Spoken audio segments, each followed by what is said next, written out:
If you think this year's 2024 draft class is weak, then I guarantee your mind will be changed after watching this video. So today we're going to go over 4 prospects and talk about which teams they would thrive best on. Let's get into it. The first player we have to talk about is Alex Sarr, the 7-foot, 18-year-old who plays for the Perth Wildcats. He's projected to be the #1 pick, and for good reason. He has the size, the skill, and physical build of a very good NBA player. Offensively, he is a bit raw. But at the same time, he's shown a ton of promise as a spot-up shooter and someone who has the ability to attack closeouts. This is a skill that modern centers must have in order to thrive at this level. When you think of modern centers, rookies included, you think of guys like Victor Wembanyama, Kristaps Porzingis, Chet Holmgren, Nikola Jokic, Joel Embiid, Anthony Davis, and others. They all can handle the ball and penetrate inside off of the dribble to get to the basket or kick it out to others. Having a center who can do this puts a whole lot of pressure on bad defensive centers. That's why so many bad defensive centers are losing minutes and getting kicked out of the league. More now than ever, you have to be able to defend, or you won't get on the floor. Of course, there are exceptions like Luka or Trae Young. But, well, not everyone can put up triple-doubles in their sleep or drop 50 bombs on elite defenses as a sub-6-foot guard. So my point is, you have to be able to defend in today's era. Alex Sarr's ability to handle the ball at a solid level also allows the offense to be a lot more flexible. Chet Holmgren on many occasions has brought the ball up for OKC, which allows players like SGA and Jalen Williams to run unique sets off of the ball, which draws the defense's attention to those two. Then all of a sudden, you'll look up and Holmgren is driving to the basket for an easy dunk. Having a center who can handle it is just so damn hard to stop. As a shooter, Sarr has potential. He may not be a great or even good shooter in his first year, but he will be more than capable of stretching the defense and knocking down a shot if he's open. His most obvious strength offensively is definitely in the pick and roll as the roll man. With his length, athleticism, and speed, he will be a nightmare in the pick and roll if he has a good playmaker running the show. However, the biggest draw to Sarr is his defense. On this end, he's truly special. Even if his offense isn't good as a rookie, his defense will without a doubt be impactful enough to justify him being picked #1. Over the past few years, we've seen rookie rim protectors come in and completely change an NBA team's defense as rookies. Evan Mobley, Walker Kessler, Victor Wembanyama, and Chet Holmgren were and are some of the best defenders in the NBA as rookies, and I believe Sarr will be right there with them.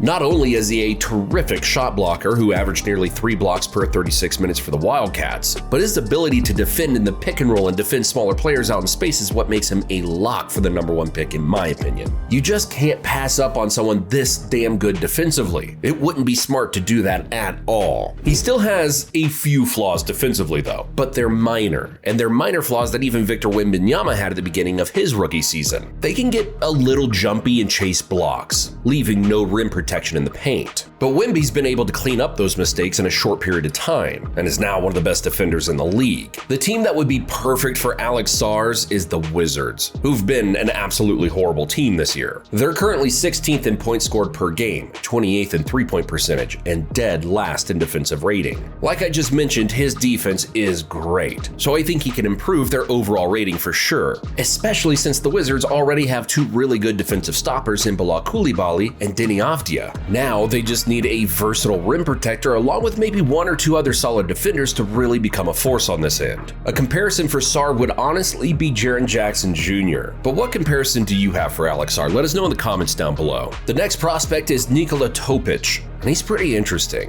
He's a 6'7" guard whose best attribute is passing and getting to the rim. The kid lives in the paint. His ball handling ability on the move and downhill speed make him dangerous in transition and in the pick and roll. Just like many European players, he has a great feel for the game, and he can make advanced driving reads. When driving downhill, he plays at his own pace. He initiates the contact, or he can slow down and remain in control and read both the shot blocker and his initial defender. In today's game, getting to the rim is such an important skill due to how the game is officiated now. Fouls are being called at an all-time high. So if you can get creative and sell calls, you're going to have success putting up points on the board. He also has great finesse and elusiveness, or maybe the word crafty is what I want to use. He can finish at weird angles with either hand. He can slice and dice the lane without any problem, and his big frame gives him an advantage over the majority of the defenders on the court. As a shooter, he isn't the best, so that is something to watch out for. more. And although his shooting isn't that promising, he shoots around 24% from 3 when you combine his numbers from the EuroLeague and ABA since 2021. His mechanics aren't bad, they just don't fall in, nor does he take a lot of threes in the first place. And that would be fine if you think he's so good at the rim. But the thing is, EuroLeague rim protectors and defensive stoppers are totally different from the ones in the NBA. In the NBA, they're stronger, longer, and more athletic. So this is where a mid-range or a three-pointer would come in handy, but we haven't seen much of that either. His scoring versatility is still up for question. I think since he's just so used to blowing by players that he hasn't had the time to show us what he can do off the dribble when it comes to breaking elite defenders down.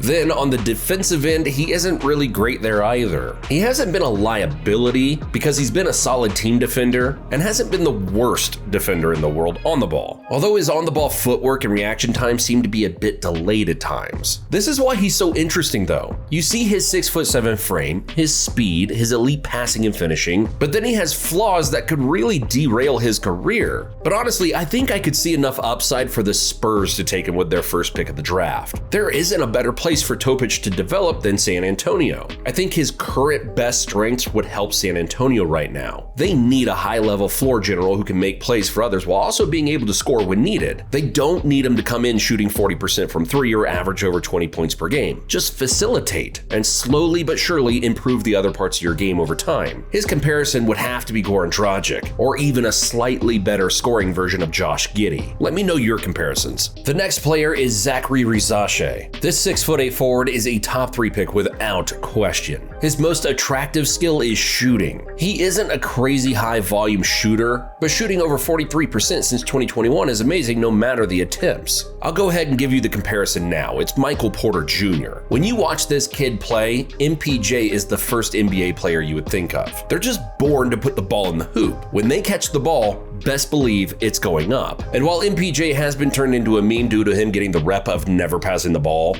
doing that shows supreme confidence, a very important quality for being an elite shooter. And well, y'all can joke all you want, but MPJ is one of the most lethal snipers in the game. And I don't think it's too far-fetched to say that Risacher could be that one day. But what really makes him an even better prospect than MPJ is his elite defense. Not only is he an elite shooter, but his defense isn't too far behind. He's shown potential as a solid individual and team defender, which is a great combination as a young prospect coming into the NBA. His ability to move his feet, his length and height, ability to give effort around screens, and to be extremely valuable in closeout situations prove he has the mindset of a player who loves defense, which is the mindset that a Detroit Pistons player should all have. Not only are they 20th in three-point percentage, but they're second to last in defensive rating. I just really like his fit beside a good playmaker in Cade Cunningham and Jaden Ivey. And if his defense improves even more, it'll be interesting to see him and Azar Thompson out there causing havoc. I would love to see him in San Antonio as well. But of course, I feel as if Nikola Toepich is a better fit there. The next player is Ron Holland, a 6'7" forward from the G League Ignite who's averaging 26 and 3.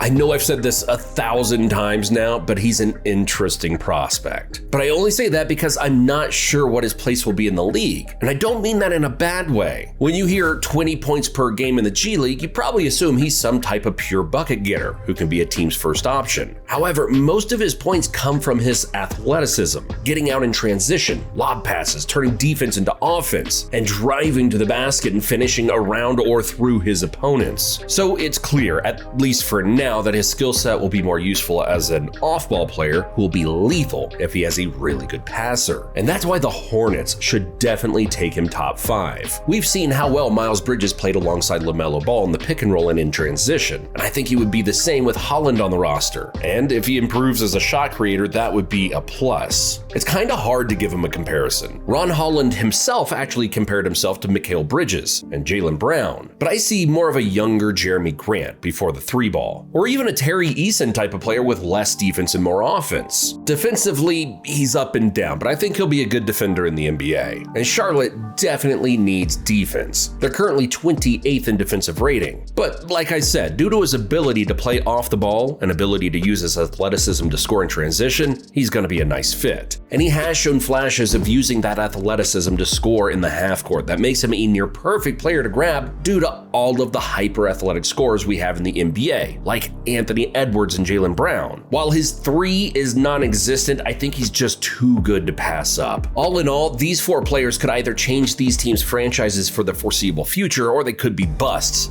No in between. But for the reasons I just mentioned, I think these guys could be game changers. Maybe not superstars, who knows, maybe they will be, but you don't have to be a superstar to be a game changer. And that's what I see for these players. But what do you think? Which player in this upcoming draft would be the best fit for your team? Let us know in the comments down below. Thanks for watching, and I'll see you in the next one.